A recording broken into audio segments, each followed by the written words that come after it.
Hai teman-teman. Sebelum itu ada pepatah mengatakan tak kenal maka tak sayang. Barangkali sudah kenal maka siapa tahu kita bisa sayang. Oke, saya akan memperkenalkan diri. Perkenalkan, nama saya Nimas Familia Hasanah, NPM 2251013. Saya berasal dari Universitas Internasional Batam. Jurusan saya yaitu ilmu hukum, dan sekarang mata kuliah yang saya ingin jelaskan yaitu mata kuliah bahasa Indonesia yang bertemakan yaitu peran KPK dalam upaya pemberantasan korupsi.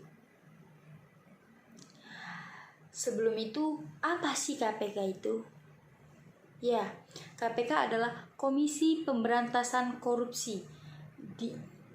KPK yaitu lembaga mandiri yang didirikan, yang bertugas, berwenang, dan dibentuk karena lembaga kepolisian, kejaksaan, politik, dan parlemen yang tidak bisa mencegah dan tidak berjalan lancar. Bahkan ada beberapa oknum ya, seperti oknum polisi, oknum kejaksaan, atau oknum-oknum anggota yang ada di Indonesia. Jadi beberapa akhir waktu ini kita sering melihat berita tentang kasus korupsi. Ya, itulah fungsi dari KPK, yaitu untuk mencegah kerugian yang ada di Indonesia, dari mulai kerugian pembangunan maupun kerugian keuangan yang ada di Indonesia. Dan korupsi ini merupakan kasus tindak pidana luar biasa yang dimana harusnya ditindaklanjuti juga dengan luar biasa. Maka dari itu KPK memiliki wewenang luar biasa untuk menghadapi korupsi ini, sehingga KPK berhak menentukan tanpa harus ada surat izin.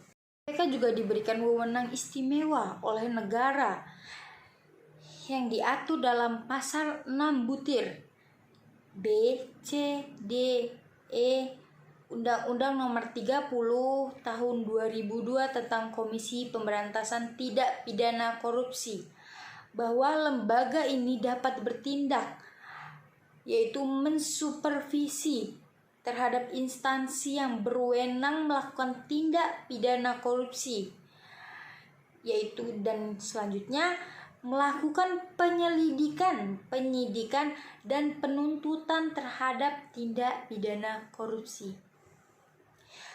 Selanjutnya, melakukan tindak pencegahan korupsi. Dan yang selanjutnya yaitu memonitori terhadap penyelenggaraan pemerintah negara. Berikut ini yang saya sebutkan adalah upaya pemberantasan korupsi yang dapat diterapkan masyarakat. Jadi, untuk teman-teman, ini adalah upaya untuk pemberantasan korupsi.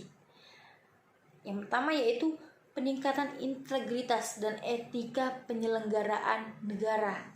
Yang kedua, pemantapan dan percepatan reformasi birokrasi, penguatan budaya anti korupsi dan masyarakat. Yang keempat, penegakan hukum yang tegas dan konsisten.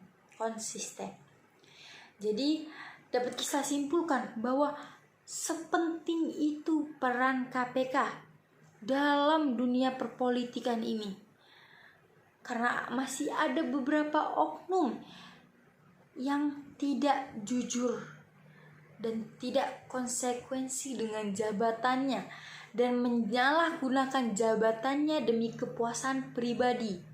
Jadi kita buang jauh-jauh sifat yang tersebut ya teman-teman. Jadi cukup sekian penjelasan saya. Mungkin singkat, padat, dan jelas, tapi semoga dapat dimaklumi.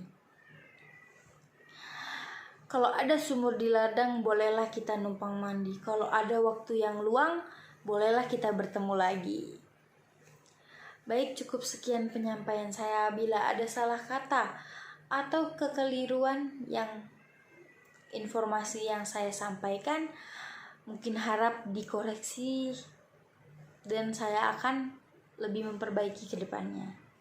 Saya akhiri, cukup sekian. Bye.